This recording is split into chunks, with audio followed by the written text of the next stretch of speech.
희망찬 새해를 맞이하여 사랑하는 성도 여러분 개인과 가정과 생업 위에, 그리고 주께서 피로 값주고 세우신 우리 드림의 교회 위에, 그리고 사랑하는 조국 대한민국 위에 성삼위 하나님의 축복이 함께 하시기를 축원합니다. 지난해 우리는 역사적인 종교개혁 500주년을 맞이하여 계속 개혁되는 교회다라고 하는 표하에 어떻게 하면 우리가 잘못된 신앙과 그릇된 삶을 고쳐 나갈 수 있을까라고 하는, 그래서 새로운 개혁을 이룰 수 있을까 하는 것에 대해서 고민하면서 벗어나기 시리즈를 제가 1년 동안 말씀을 전했죠. 우리 한성엽 전사님이 저한테 편지를 연말에 보냈는데, 목사님 벗어나기 시리즈를 통해서 매주일 오늘은 또 어떤 말씀이 선포될까 굉장히 기대되는 그런 한 해를 보냈다고 고백을 합니다.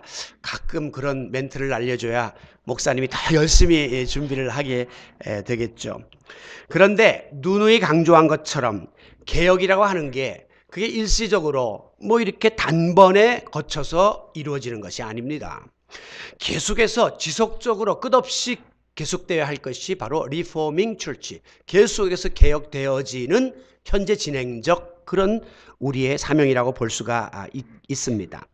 그래서 하나님이 기뻐하시는 게 뭔지, 그런 신앙생활, 그런 교회생활 우리가 할 수 있도록 2017년 지났고 종교개혁 500주년 지났으니까 이제 개혁은 끝났다가 아니라 우리의 목숨이 다는 그날까지 날마다 교회를 새롭게 하고 나의 삶을 새롭게 하기 위하여 매진하는 우리 작은 개혁자들이 다 될 수 있기를 바랍니다. 저는 금년에 우리 드림의 교회 목회 13년 차를 맞이하면서 내실 있는 건강한 교회다라고 하는 표를 정해 보았습니다. 그리고 구체적인 실천 사항으로 균형이 잡힌 신앙, 또한 질서가 있는 교회, 그리고 조화로운 우리의 생활, 삶, 이것을 세 가지 이제 목표로 정해 놓았습니다. 솔직히 대부분의 목회자들이 그러하듯이 저 역시 그동안 어떻게 해서라도 교회를 좀 더 이렇게 부흥시키고 성장시켰으면 하는 바람이 왜 없었겠습니까? 그러나 어느덧 10년 세월이 흘러가고 또 목회에 나름의 결실을 맺어야 할 시점에 이르러서 새삼스럽게 다시금 깨닫게 되는 것은 교회가 외적으로 성장하고 부흥한다 하는 이것보다 교회가 좀 더 내면적으로 성숙하고 성도들이 건강한 신앙생활을 하는 것이 더 바람직한 것이 아닌가 하는 생각을 해보게 됩니다. 이것은 교회를 성장시키지 못한 무능한 목회자의 변일 수도 있으나, 그러나 여러분, 교회 성장이나 이 부흥이라고 하는 것은 아무나 이룰 수 있는 것이 아닙니다. 어떤 특정한 환경이 주어지거나 어떤 특출한 여건이 주어졌을 때에 이런 수적 성장과 외형적 부흥이 가능하죠. 그러나 어느 교회든지 내면적인 성숙과 신앙생활은 이룰 수 있는 거예요. 특출하지 않아도 누구나 다 할 수 있는, 어떤 의미에서는 더 중요한 본질이라고 볼 수가 있습니다. 우리가 돌이켜보면 1970년대, 80년대에 우리 한국교회는 교회 성장이라고 하는 운동이 유행처럼 번져나갔습니다. 그래서 심지어 꽝 잡는 게 매다 하는 말이 있었어요. 수단 방법 가리지 않고 교회 짓고 교회 지면 사람들 온다, 이렇게 목사님들이 생각하고 많은 교회 성장에 힘을 기울였었습니다. 그리고 외적 성장은 곧 하나님의 뜻이고 하나님의 축복이다, 이런 식으로 우리가 공식을 만들어서 몰아갔었죠. 여기 지금 앉아 계신 분 중에 70대 이상 되신 분들이 바로 그 시대의 주역이고 5, 60대 되신 분들이 다 그 같은 상황을 함께 경험한 세대입니다. 저를 포함해서. 바로 그 당시에 예를 들면 명성교회, 소망교회, 또 온누리교회, 사랑의 교회 같은 메가처치들, 슈퍼처치들이 생겨났고 교회를 지었고 지금도 그 명맥을 유지하고 있습니다. 그리고 많은 목회자들과 교회들은 그 교회들을 모델 삼아서 우리도 저렇게 돼보자 해가지고 엄청나게 수단 방법을 동원해서 애를 써온 것이 사실입니다. 이 같은 교회 성장 운동의 영향력을 어디서 받았느냐? 우리나라는 대부분 미국에 있는 대형교회에서 받았습니다. 그때 주도적인 역할을 했던 교회 중에 하나가 바로 LA의 오렌지 카운티라고 하는 저 밑으로 가면 가든 그로브라는 곳에 소위 크리스탈 처치라고 하는 교회가 있는데, 이 교회를 담임하고 있는 로버트 슐러 목사님이었습니다. 저분은 적극적 사고방식 그리고 긍정적 힘을 내세우면서 교회를 기업적 마인드로 성장을 주도했던 대표적인 인물입니다. 이분의 영향을 크게 받은 사람이 우리 한국에서는 바로 조영기 목사님과 광림교회 김선도 목사님입니다. 그분들은 항상 설교 속에 할 수 있다, 할 수 있다 이러면서 적극적 그런 신앙을 강조했죠. 그런데 이 이름이 크리스탈 수정이에요. 수정교회라는 이름처럼 보시다시피 1600여 장의 큰 판넬 유리로 이 교회를 지었습니다. 그래서 투명하고 들어가면 막 해가 하늘에서 쏟아져 들어오게 되죠. 그리고 이 교회 가면 세계 최대의 파이프 오르겐이 비치되어 있고요. 전에도 한번 소개한 것처럼 가끔 교회에서 행사를 할 때는 교회 천장이 이렇게 열리게끔 만들어 놔가지고 참 사람들로 하여금 신비함을 느끼게 이렇게 만들어 놓았습니다. 그리고 예배 때마다 아주 다양한 볼거리, 연예인들이 나와서 간증하고 찬양하고 연극하고 이러면서 정말 수많은 사람들이 몰려드는 그런 대형 교회를 이루었습니다. 이 교회는 세계적인 명소가 되어서 지금도 많은 사람들이 이 교회를 찾고, 특별히 우리 한국 목사님들은 필수적으로 LA에 가면 이 교회를 탐방해야 하고, 저는 그곳에 살았기 때문에 일주일 동안 저 교회에서 하는 교회 성장 세미나에도 참석을 해봤던 사람입니다. 그런데 불행하게도 지금 저 자리에 가면 교회는 있으나 수정교회는 없어졌습니다. 로버트 슐러는 은퇴하면서 이 교회를 자기 아들에게 물렸고, 아버지와 아들 사이에 갈등이 생기면서 교회가 분란되기 시작했습니다. 그리고 또 자기 형제들이 들어와서 교회에 개입하면서 남매 간에 또 문제가 생기면서 교회가 분란을 일으키기 시작하고, 설상가상으로 재정 악화가 되면서 엄청난 빚을 감당하지 못하고 급기야 법원에 파산 신청을 내기에 이르러서 교회가 천주교회로 넘어가 버리고 말았습니다. 그야말로 주님의 교회가 망하는 일이 현실로 나타나게 된 겁니다. 우리 사업이 망하고 기업이 망했다는 말은 들어도 교회가 망했다는 말은 참 생소한 거 아닙니까? 아닌 말로 교인들이 10명도 안 되는 개척교회가 재정이 안 되고 사람이 없어서 문을 닫는 일은 지금도 우리나라에서 1년에 3,000교회가 그렇게 문을 닫고 있습니다. 그러나 이렇게 소위 자리 잡은 유명한 대형교회가 망하는 것 상상할 수 없는 것이죠. 명성교회가 망한다? 소망교회가 없어졌다? 사랑의 교회가 무너졌다? 이런 거는 우리가 상상할 수 없는 일 아니겠습니까? 그런데 그런 일이 현실로 벌어졌다고 하는 것입니다.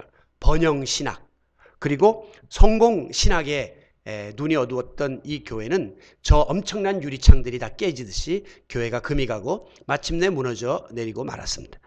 문제는 이 같은 교회 성장에 영향을 받은 우리 한국 교회에도 비슷한 증상들이 나타나기 시작하고 있다는 것이요.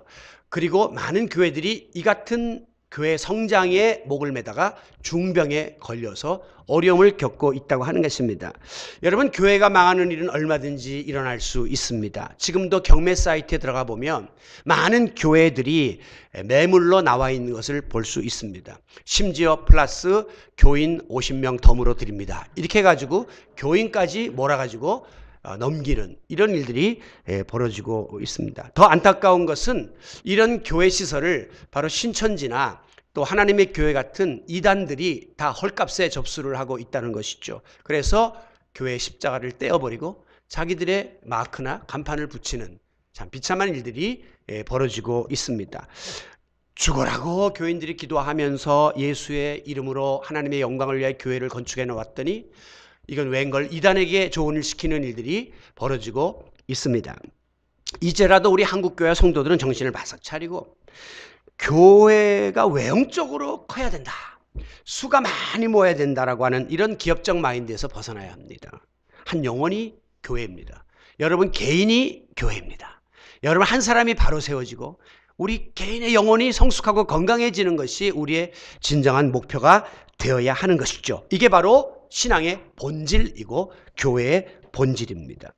저는 이제 저의 남은 목회 여정이 얼마가 될는지 모르지만 정말 저는 내실을 기하는 성숙한 교회 하나 이 땅에 심어놓고 가면 좋겠다, 그런 생각하고 정말 역할을 잘 감당하는 신실한 성도 몇 명이라도 바로 세우고 내 목회를 마무리한다면 저는 한이 없습니다. 저는 큰 교회도 목회해봤고 또 저는 외국에서도 목회를 해봤고 사실 목사로서 누릴 것을 다 누려본 사람이에요. 그러나 제가 마지막 바라는 소원이 있다면 하나님 앞에 가서 그런 것들은 별로 하나님께 내세울 것이 못 되고, 얼마나 네가 목자로서 양들을 바로 알고 양들을 바로 목양하다 왔느냐가 하나님의 관심사라는 사실을 깨닫기 때문에 목사로서의 부귀, 영화, 명예 이런 것이 얼마나 허무하고 하나님 앞에 잘못된 것인가를 다시 한번 깨닫게 되는 것입니다. 저는 여러분 개개인이 균형 잡힌 신앙을 소유하기를 원합니다. 어느 교회든지 한쪽으로 몰아가면 교회는 부흥돼요. 예를 들면 모이면 매일 방언하고 매일 예언하고 매일 병 고치고 매일 박수치고 찬양하고 매일 제자 훈련하고 이러면 교회가 부흥됩니다. 그러나 이것은 균형 잡힌 신앙이 아닙니다. 이 세계도 있고 저 세계도 있고 육식도 하고 채식도 하는 균형 잡힌 신앙을 여러분이 소유해야지, 매일 치우치는 신앙에 놓이게 되면 한순간 좋은 것 같지만 꼭 마지막에 결핍에 걸려서 병이 들게 된다는 것은 신앙생활에도 마찬가지입니다. 저는 질서 있는 교회가 되면 좋겠습니다. 오늘 한국 교회가 너무 무질서하고 교회 안에 이런 잘못된 계급의식과 그리고 분쟁이 많아가지고 교회가 너무 혼란해요. 오늘 교회는 하나님의 교회입니다. 질서 있고 체계 있고 품이 있는 그런 교회 시스템으로 우리가 신앙생활을 나가기를 원합니다. 그리고 무엇보다도 제일 문제가 되는 것은 오늘 한국 교회 교인들의 삶과 실천이 나뉘어져 있는 이 신앙과 삶이 괴리가 되어 있다는 거예요. 그래서 우리가 밖에서 구실을 못하고 손가락질을 받거든요. 이게 굉장히 어려운 문제이긴 합니다. 제가 지난주에 어떤 안수집사님과 식사를 했는데 저에게 고민하기를, 목사님, 이게 참 제가 교회에서 배우는 것과 또 말씀으로 무장을 하긴 하는데 삶의 현장에 딱 나가면 너무너무 세상이 다르고 이런 방법으로는 살 수가 없어서 이것이 고민입니다 라고 고백을 하더라고요. 그렇죠. 그런 사회 속에 살지만 최대한 노력해서 우리가 신앙과 삶을 조화시키는, 조화로운 삶을 살기 위해서 애쓴다면 여러분들이 건강해지고, 건강해진 여러분들이 모인 교회가 내실 있는 건강한 교회가 될 수 있을 줄로 믿습니다. 그래야 한국교회가 시대적 사회적 사명을 감당하고, 그래야 한국교회가 빛을 발하고 맛을 내는 교회가 될 수 있기 때문입니다. 여러분이 세상에서 아무리 많은 재물을 가지고 지위와 권력과 지식과 명예를 가지고 있다 해도 막상 건강을 잃어버리면 한순간 이 모든 것은 다 풀처럼 시들어 버린다는 것을 잘 아시죠.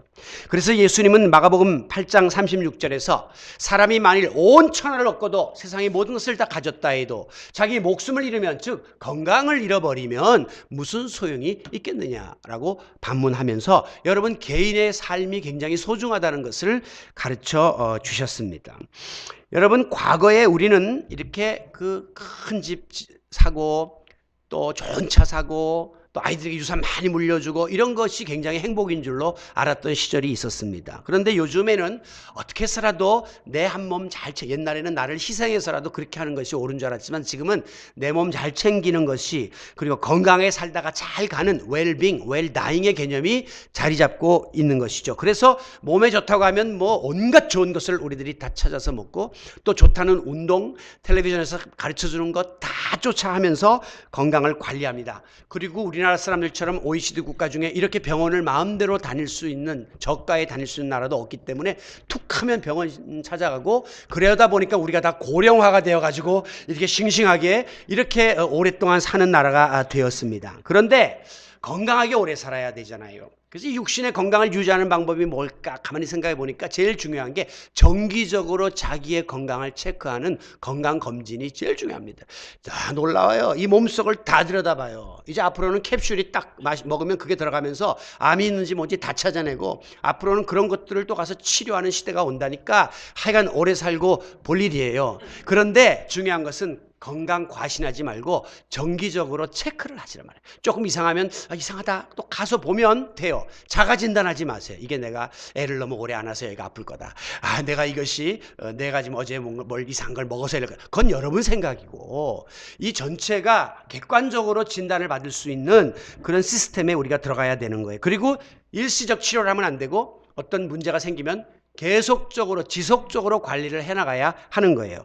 영적 건강도 마찬가지입니다. 이게 지속적인 관심과 그리고 최선의 노력만이 우리 개인과 신앙과 교회가 건강해질 수 있는 지름길이에요. 교회 자기 신앙생활이 이상한 문제가 좀 생겼어요. 요새 좀 교회 나가는 게 좀 그렇고 자꾸 마음이 이상해요. 그러면 문제를 찾아야 돼요. 내가 지금 왜 이러는가? 찾아서 이걸 고쳐나가지 않고 그냥 뭐 요즘 날씨 탓이겠지, 뭐 요새 기분 탓이겠지 방치하면 그 사람은 하루아침에 나가 떨어집니다. 큰 신앙의 중병이 걸려요. 어려운 조짐이 보이면 목사님께 상담도 하고 다른 사람에게 기도 요청도 하고 때로는 기도원도 한번 가서 매달려보고 말씀도 묵상하면서 꾸준한 영적 치료를 해나가야만 그 사람이 영적 건강을 유지할 수 있다는 사실을 기억하시고, 교회도 마찬가지로 수시로 살피면서 우리 교회가 조금 잘못된 방향으로 나가면 자꾸 이것을 고치고 이렇게 바꿔나가는 그런 노력을 우리가 해야 하는 것이죠. 그래서 저는 금년에 주일의 말씀을 작년에 벗어나기 시리즈를 마무리하면서 이제 다음 주부터는 바로 세우기 시리즈로 가려고 그래요. 벗어났으면 부정적인 거 다 벗어 던졌으면 이제는 긍정적인 거를 입어야 되잖아요. 그 위에 세움 받아야 되니까 어떤 방향으로 우리가 건강한 교회 모습을 갖춰 나가고 신앙의 모습을 갖춰 나갈까를 함께 묵상하려고 합니다. 여러분, 오늘 이 중병에 노출된 우리 신앙생활과 교회 공동체가 건강을 찾으려면 이 자각이 중요한데, 앞서 말씀드린 것처럼 옛날에는 그냥 돈 많이 모으고 그냥 남을 위해 희생하는 게 행복인 줄 알았지만 이제는 내 몸을 챙기고 내가 건강한 게 행복이다. 바꿔졌잖아요. 그러려면 그릇된 착각에서 벗어나서 본질을 찾아야 돼요. 뭐가 본질인지, 내 인생의 의미가 돈 모으고 내배 두드리다가 애들한테 물려지는 게 본질이 아니라는 걸 깨달았다면 이제는 내가 살았을 때 많이 베풀고 내가 무언가를 해야 된다는 자각이 본질이란 말이에요. 여러분, 오늘 이 비본질에서 본질로, 허상에서 실상으로 옮겨가는 것이 매우 중요합니다. 그래서 건강한 신앙과 건강한 교회를 만들고자 하는 우리의 노력은 바로 한마디로 본질 회복운동이다, 이렇게 말할 수가 있고, 이것이 곧 개혁이에요. 개혁이라는 것은 로마 가톨릭 교회가 잘못된 길로 나간 것을 마틴 루터를 중심으로 한 종교개혁자들이 이거 잘못된 비본질을 고쳐야 되겠다고 본질 회복 운동을 하면서 하나님의 영광, 오직 말씀, 오직 믿음이라는 본질을 찾은 것이고, 그게 곧 개혁 운동이었거든요. 그렇기 때문에 우리가 추구하려고 하는 건강한 신앙, 건강한 교회 운동은 곧 개혁의 연장선상에 있다 하는 사실을 기억하시기를 바랍니다. 어느 잡지사에서 많은 사람들에게 물어봤습니다. 요즘 당신들이 교회를 선택하는 기준이 무엇입니까? 그랬더니 다음과 같은 대답을 했어요. 우선 자유롭고 편한 교회. 지금 시대가 편한 걸 좋아하기 때문에 교회 나갔는데 불편하고 자꾸 달라붙고 자꾸 뭘 하라고 그러고 이러면 힘들어서 거기 나가기 싫다는 거예요. 두 번째, 감동적인 설교. 기왕 앉아있는데 목사님이 졸음 오는 수면제 먹이는 게 아니라 정신 바짝 나고 다음 주엔 또 무슨 설교를 할까 기대가 되고 감동이 밀려오는 그런 설교하는 목사님 있는 교회 기왕이면 나가고 싶다는 거예요. 맞죠? 세 번째, 시설이 좀 좋아가지고 안락하고 마치 어디 공연장에 온 것처럼 좀 이렇게 푹신한 의자에 앉아가지고 에어컨 히터 톡톡 나오는 데서 있는 게 좋지, 막 추위에 벌벌 떨면서 막 지린내 나는 그런 교회는 별로 나가고 싶지 않다는 거예요. 그 다음에 중요한 게 헌금 부담 없는 교회. 목사님이 매일 헌금해야 합니다, 주의 것을 그것을 가져오라 막 이러면 부담돼서 못 다닌다는 거죠. 헌금 이야기 우리 교회처럼 한 번도 안 하고 그냥 그래도 교회가 굴러가는 것 같으니까 얼마나 좋아요, 묻혀갈 수 있고. 그러니까 그런 교회 사람들이 많이 나온다는 거예요. 그리고 익명성 보장. 내가 너무 드러나는 거 싫다는 거예요. 이렇게 큰 교회에서 그냥 내 사생활이 보장되는 교회면 좋겠다. 그래서 요즘에는 목장 모임이나 이런 거 싫어합니다. 자꾸 전화해서 나와라, 그리고 뭘 또 나누라, 나누긴 뭘 나눠, 비밀이 좀 있으면 좋겠는데 뭐 드러내라고 또 나눠놓으면 그 다음에 또 다음 주로 또 그냥 다 교회 전파돼가고 소문나고, 아이고 나는 조용히 묻혀가겠어. 그래서 대형교회로 가는 분들도 많습니다. 누군지 몰라요. 옆에 앉아도 뭐 아무도 몰라요.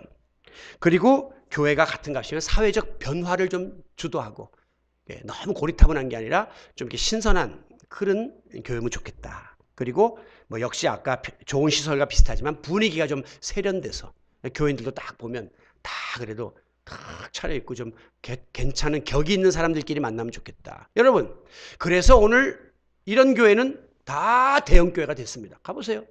큰 교회 다 이거 갖췄습니다. 그래서 더 교회 크게 짓고 더 프로그램 다양하게 하고 막 아이들 막 교육에 몰두하고 하는 거거든요. 그리고 이게 만족이 안 되는 지하에 있거나 상가에 있는 교회들은 지금 다 문을 닫고 있습니다. 왜? 이게 충족이 안 되고 있기 때문에. 그런데 문제는 이게 건강한 겁니까?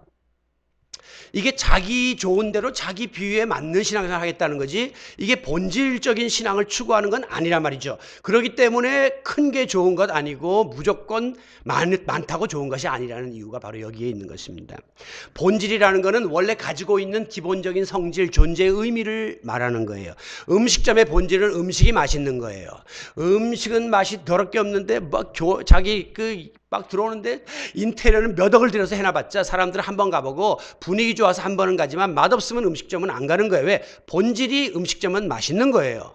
제품은 아무리 디자인이 좋고 예쁘고 깔끔해도 품질이 나쁘면 처음엔 사지만 두 번 다시 안 사는 거예요. 제품의 본질은 품질이에요. 그럼 교회의 본질은 뭡니까? 세련되고 편하고 그건 교회의 본질이 아니에요. 그건 자기 좋은 거예요. 여러분 교회의 본질이 뭐냐? 내실 있는 건강한 교회가 되기 위해서 우리가 추구해야 될 바른 목표, 가장 기본적인 방향을 오늘 제가 신년벽도 여러분에게 소개하고 그리로 우리가 함께 가고 싶어 하는 것이에요. 먼저는 십자가 정신이 살아있어야 됩니다. 십자가 정신이 예배당 가운데 십자가 붙여놨다고 교회 본질이 아니라 저 십자가의 예수의 피가 우리 개개인 마음속에 살아 흘러야 된다는 것이에요. 13절에 보면 예수님께서 제자들에게 사람들이 나를 누구라 하느냐라고 물었습니다.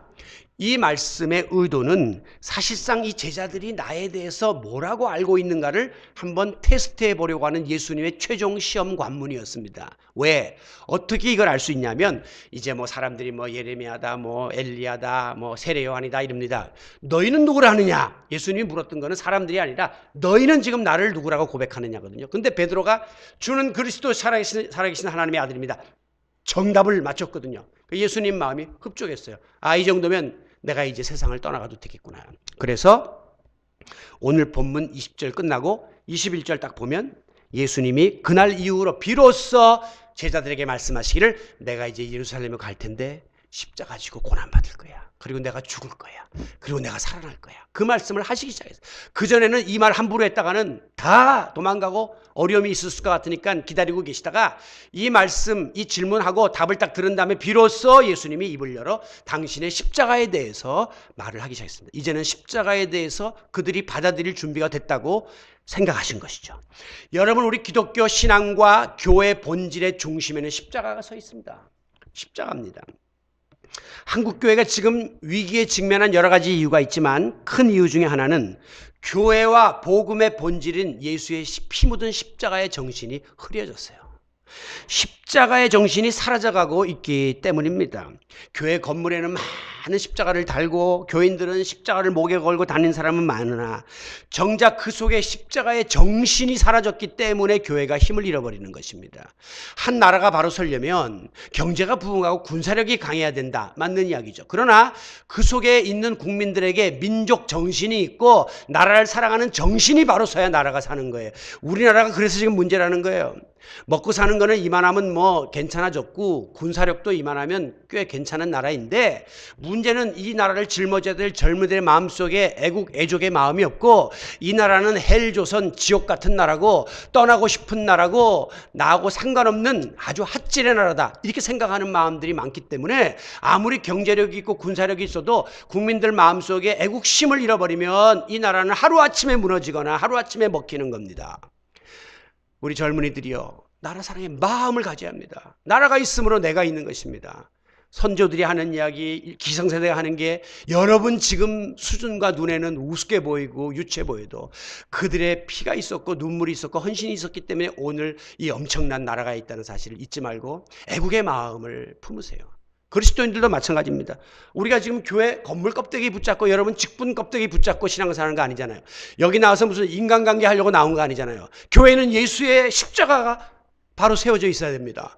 십자가의 피가 여러분의 마음속에 연연히 흘러 넘쳐야 교회는 살아갈 수가 있는 거예요. 그렇다면 십자가의 정신은 무엇입니까? 한마디로 희생입니다. 희생. 마태복음 20장 28절에 보면 예수님이 이 땅에 오신 목적을 정확하게 밝히셨는데 내가 이 땅에 온 것은 섬김 받으려고 온 게 아니라 도리어 섬기려고 왔다. 희생.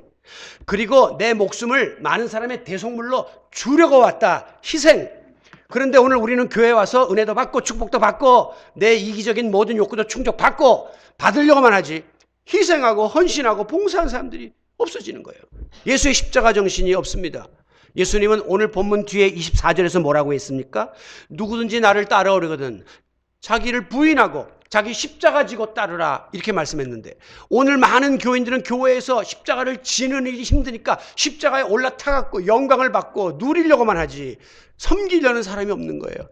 우리 교회는 점심 식사를 교회에서 직접 하지 않기 때문에 그나마 다행이지만, 제가 주변에 있는 역사 깊은 교회들, 제법 규모 있는 교회 목사님들 이야기 들어보면 연말이 되면 제일 고민이 식당 당번이래요. 안 한대요.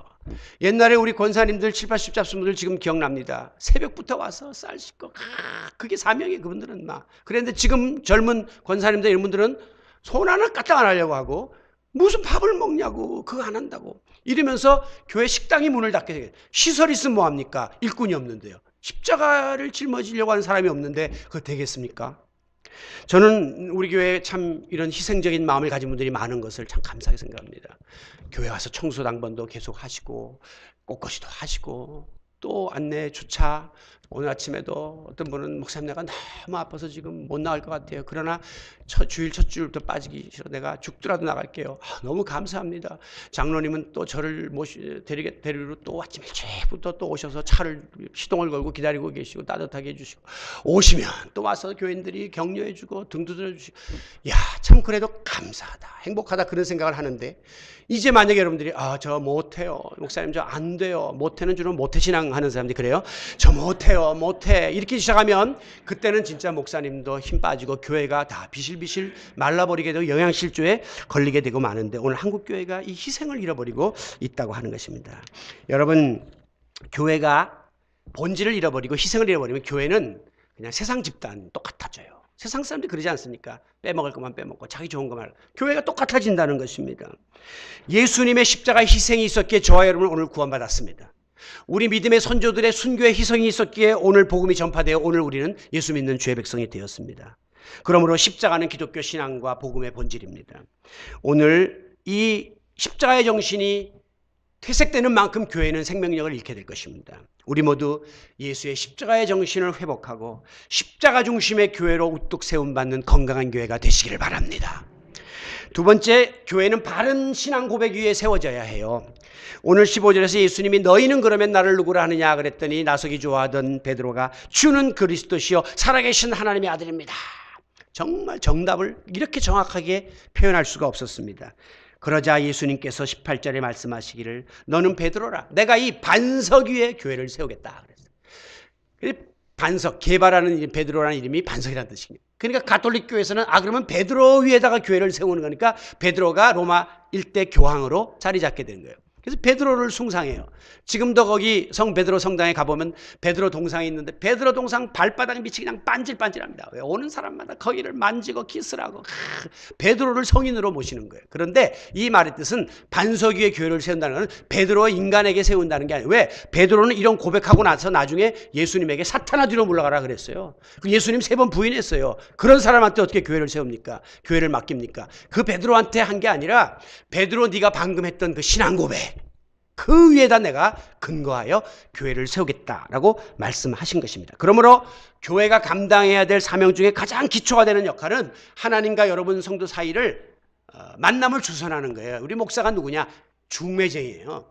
여러분과 주님 사이를 연결시켜 주어서 서로 친밀하게 지내도록 만드는 게 우리의 목표란 말씀이죠. 궁극적으로 말하면 여러분들 한 사람 한 사람이 예수님을 바로 알고 바른 신앙 고백을 하고 그래서 구원에 이르고 성숙한 성도까지 가도록 하는 것이 저희 중매쟁이 목사들의 역할이에요. 여러분, 교회는 예수 그리스도께서 구속의 은혜를 힘입어 또 구원의 은혜를 받은 성도들이 모인 집단입니다. 그리고 여러분들의 신앙 고백 위에 세워진 교회가 바로 이 드림의 교회 공동체입니다. 신앙 고백이라는 건 뭡니까? 예수님이 나의 구주 되심을 인정하고 그분이 이루신 구원 사역을 믿고 내가 주관적으로 의지적으로 내 입술로 이 같은 사실을 믿고 인정하는 것을 우리는 신앙 고백이다 그렇게 말합니다. 이런 신앙 고백은 인간의 지성과 어떤 판단으로만은 될 수 없는 플러스 알파가 있는데 그게 바로 신앙의 세계예요. 그래서 이 이성을 초월한 영성의 세계에 들어가 여러분이 이 신앙 고백을 할 수 있습니다. 마찬가지예요. 여러분들이 사랑하는 남녀가 사랑 고백을 합니다. 사랑이 보입니까? 사랑이 뭘로 증명할 수 있습니까? 그것을 증명하라고 윽박지르면 사랑이 맺어질 수 없습니다. 그러나 보이지 않지만 내가 의지적으로 그것을 받아들이는 거예요. 이 사람의 모든 말과 행동과 관계를 통해서 내가 인정하는 것이 고백이에요. 마찬가지로 어떤 사람은 자꾸 보여달라. 하나님 보여줘야 내가 믿겠다. 천만의 말씀. 지성으로, 눈으로, 이성으로 안 보이는 영성의 세계로 우리가 인정을 하고 믿어야지 이 신앙 고백이 성립되는 것임을 잊지 마시기를 바랍니다. 그래서 예수님이 17절에 뭐라고 했냐면 베드로의 신앙 고백을 딱 듣자마자 바요나 시몬아 내가 복이 있도다. 너 참 훌륭하고 잘했다. 그러면서 그 다음에 하신 말씀이 이를 내게 알게 하니는 이것을 네가 깨닫고 네가 입으로 고백하게 한 것은 네 혈육이 아니라 즉 너의 지식과 너의 판단과 너의 인간적인 모든 것 때문에 이걸 고백할 수 있었던 것이 아니라 오직 하늘에 계신 하나님이 너를 깨우쳐 주시고 도와주시고 인도해 주셨기 때문에 이것을 알게 되었고 이것을 고백하게 된 것이야 라고 말씀한 겁니다. 신앙 고백은 하나님이 우리를 도와주시고 일깨워 주실 때 가능한 그런 고백임을 보여주고 있는 것이죠. 그만큼 신앙 고백은 교회의 기초가 됩니다. 그래서 우리가 사도신경 할 때도 늘 우리가 알고 있는 하나님에 대해서 성령님에 대해서 예수님에 대해서 부활에 대해서 고백을 하잖아요. 윌리엄 부스라고 하는 이 유명한 구세군의 창설자에게 어떤 사람이 물었습니다. 앞으로 닥쳐올 교회에 가장 큰 위협이 있다면 무엇이라고 생각하십니까? 그때 윌리엄 부스는 뭐라고 말했냐면 중생의 용서가 없는 철학적 기독교가 될까봐 두렵습니다. 그랬어요. 다시 말하면 신앙 고백적 그런 고백 공동체가 아니라 지성으로 머리로 말로 철학적 기독교로 전락할까봐 두렵다. 이게 윌리엄 부스가 100여 년 전에 우려한 건데 오늘 현재 한국교회나 세계교회가 그렇게 변화되고 있는 것을 우리는 목격하고 있습니다. 교회 안에서 구원의 중요성이 강조되지 않고 뭐 철학적, 윤리적, 사회적, 도덕적 이런 설교나 하고 그런 것을 목표로 교회가 존재한다면 교회는 힘을 잃게 되고 마는 거예요. 옛날에 우리 어르신 목사님들은 입만 열면 예수의 피를 이야기했고 입만 열면 구원을 이야기했고 천국을 이야기했잖아요. 그런데 지금 젊은 유능한 목사님들 다 박사학위 받고 이런 목사님들은 입만 열면 사회적 책임, 윤리적 책임, 도덕적 책임, 경제적, 사회적, 정치적 이런 이야기를 강단에서 많이 하거든요. 이 속에 신앙 고백적 그 기초가 없이 위에다가 그런 집을 지으면 이게 하루아침에 무너져 내리는 거예요. 그러나 신앙 고백적 이 기초가 든든하면 아무리 어려움이 와도 성도들이 흔들림이 없는 겁니다. 환난과 핍박 중에도 신앙을 지키고 끝까지 십자가 붙잡고 나아가는 것이 교회의 생명인 것이죠. 여러분, 교회는 주는 그리스도시요 살아계신 하나님의 아들이라고 고백하는 자들이 모인 구속의 은총을 찬양하는 집단입니다. 오늘도 우리가 왜 모여 예배합니까? 이 구원의 하나님을 감사하고 찬양하고 영광 돌리기 위해서 모인 것 아니겠습니까? 그러므로 올바른 신앙 고백 위에 세워진 신앙 공동체로서의 교회의 본질을 지켜나감으로 건강한 우리 교회가 될 수 있기를 바랍니다. 세 번째로는 예수 그리스도가 주인이 되신 교회가 되어야 합니다. 베드로가 신앙 고백을 잘하자 예수님께서 18절에 뭐라고 말씀했냐면 내가 이 반석 위에 교회를 세우는데 누구의 교회라고 했냐면 내 교회를 세우겠다 그랬어요. 신목사의 교회를 세우겠다가 아니라 나의 교회를 세우겠다라고 분명히 예수님이 이 교회의 주인 되심을 선포하셨습니다. 이 말씀은 예수님은 이제 머지않아 십자가에 달려 죽음으로 아버지께로 갈 터인데 너희 제자들이 여기에서 교회를 형성해서 나를 중심으로 내가 아직까지 미처 못한 복음 전도의 사명을 감당해야 한다 하는 것을 가르쳐 주신 것이죠. 그래서 내 교회다라는 말씀을 처음으로 하십니다. 여러분, my church라는 것은 소유격이에요.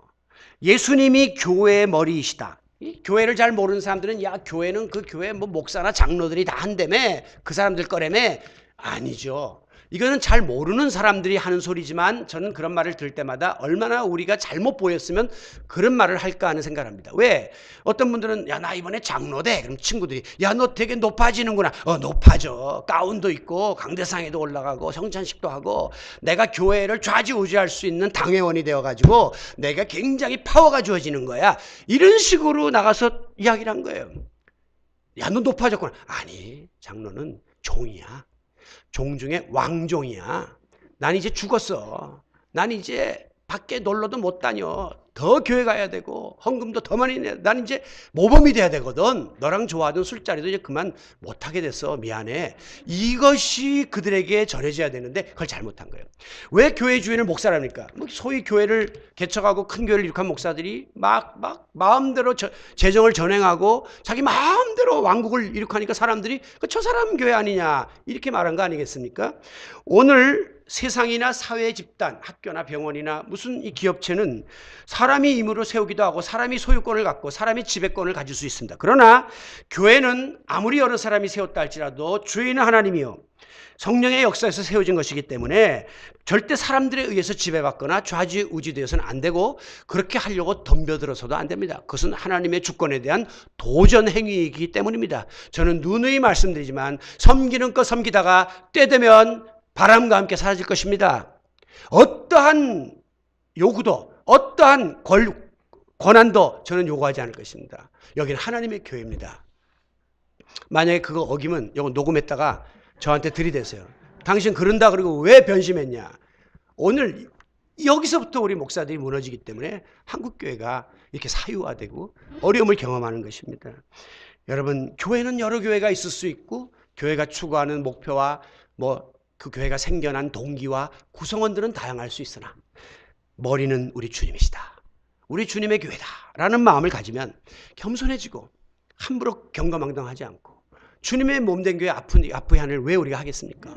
주님의 몸된 교회 앞에서 나 자신을 낮추는 일을 할 수 있죠. 골로새 1장 18절에 보면 예수 그리스도께서 몸인 교회의 머리라.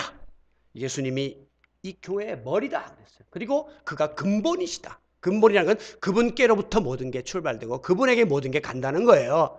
그러니까 사람들이 함부로 나서지 말라라고 하는 것입니다. 아무쪼록 우리 교회는 그리스도께서 세우신 주님의 몸, 예수님이 머리 되시고 주인 되시는 주권자이신 교회가 되어서 친히 주님의 교회로서 건강한 모습을 계속 다듬어 나갈 수 있기를 바랍니다. 마지막으로 교회는 하늘의 권세와 권능이 나타나는 그런 교회가 되어야 합니다. 예수님이 마지막에 본문 18절 하반절에서 내가 이 반석의 교회를 세울 텐데 그리고 마지막에 축복하시는데 음부의 권세가 교회를 이기지 못할 것이다. 이렇게 축복해 주셨습니다. 여러분 실제로 예수님은 십자가에 달려 죽으셨다가 사망 권세를 이겼어요. 죄를 이기신 승리자이십니다.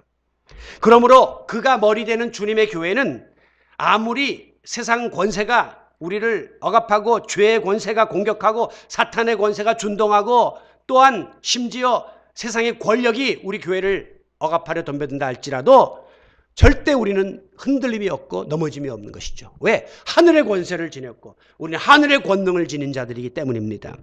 주님의 말씀대로 초대교회 때에 그 200년간에 걸쳐서 로마 제국을 통치했던 황제가 100명입니다. 그 사람들의 목표는 하나입니다. 기독교 박멸하는 거예요. 기독교가 우리 정치의 통치의 집권의 방해예요. 기독교를 박멸하려고 200년 동안 엄청나게 옥에 가두고 불에 태우고 톱으로 썰어버리고 그렇게 핍박을 했는데도 안 되는 거예요. 교회는 불가치라는 거예요. 왜? 세상 권세가 교회를 제어할 수 없었던 것이죠. 그래서 마지막에 AD 313년에 콘스탄티누 황제라는 사람이 두 손을 바짝 들고 기독교는 로마 제국의 국교임을 선포하노라. 완전히 기독교가 로마의 국교가 되는 일이 벌어졌습니다. 예수의 권세가 승리를 했죠. 여러분 우리 한국교회는 대원군의 그 쇄국정책 때부터 이제 천주교가 들어오면서 우리 기독교 역사는 113년이지만 천주교까지 하면 200년의 역사예요. 그리고 일제시대에 잔혹한 핍박을 받았고 공산 치하에서의 순교와 많은 피를 흘렸습니다. 지금 비공식적으로 한국교회가 천주교를 포함해서 순교자의 수는 약 3만 명으로 추정되고 있습니다. 처음에 초대교회가 200년 역사 속에서 순교한 사람이 몇 명이냐? 3,000명 정도밖에 안 돼. 그 당시에는 인구도 얼마 안 되고 우리는 그보다 10배가 많은 피를 쏟은 민족이에요. 그렇기 때문에 세상의 권세가 교회를 제어하지 못했고 오늘 한국교회는 세계 선교 역사 속에 우뚝 섰고 오늘 부흥의 꽃을 피우고 있는 것입니다. 왜? 우리 주님의 권세가 세상의 권세를 이기기 때문이에요. 에베소 1장 22절에 보면 만물이 그 발 아래 복종하고 예수의 발 앞에 복종하고 예수님을 만물 위에 교회 머리로 하나님이 세우셨기 때문입니다. 여러분 오늘 어떤 악의 세력도 교회를 넘나보거나 무너뜨릴 수 없음을 믿으시기 바랍니다. 지금 막 이단들이 준동하고 반기독교적인 안티 세력들이 막 인터넷 상에서 기승을 부리고 뭐 여러 가지 알게 모르게 교회에 대한 그런 비공식적인 어려움들이 주어지는 시대에 살고 있으나 절대 그들의 계획에는 성공할 수 없습니다. 예수 교회 영영 왕성하리라. 세상 나라들은 멸망당하나 예수 교회는 영영한 것입니다. 하나님이 영원하시고 그 영원하신 하나님이 우리에게 권세를 주시기 때문이에요. 여러분의 삶도 마찬가지입니다. 세상에서 믿지 않는 사람들에게 공격을 받고 조롱을 당하고 어렵고 힘듭니까? 그 위축될 이유가 없습니다. 예수의 이름 권세로 나의 신앙 고백 바로 하고 십자가 든든히 붙잡고 나가면 날마다 승리를 허락해 주심을 믿으시기를 바랍니다. 마지막 19절에 보면 그러면서 예수님이 내가 천국 열쇠를 내게 주겠다. 이걸 가톨릭 교회는 천국 열쇠를 베드로가 받았다 그래갖고 베드로 손에 천국 열쇠가 떡하니 그려진 형상을 만들어 놓고 교황의 말이 하나님의 뜻이다 이렇게 잘못 해석했습니다. 아니요, 이건 그 말이 아니에요. 이 신앙 고백을 가진 믿음의 주의 백성들과 그들이 모인 교회에게 하나님이 하늘의 권세를 주겠다는 거예요. 천국 열쇠. 여기서 열면 저기서도 열려. 여기서 닫으면 저기서 닫혀. 어마어마한 권세를 저희들에게 주셨습니다. 여러분 이 권세를 활용하시기 바랍니다. 기도하십시오. 하나님이 하늘문을 열어주시고 하늘의 보고를 열어주신다고 약속을 하셨습니다.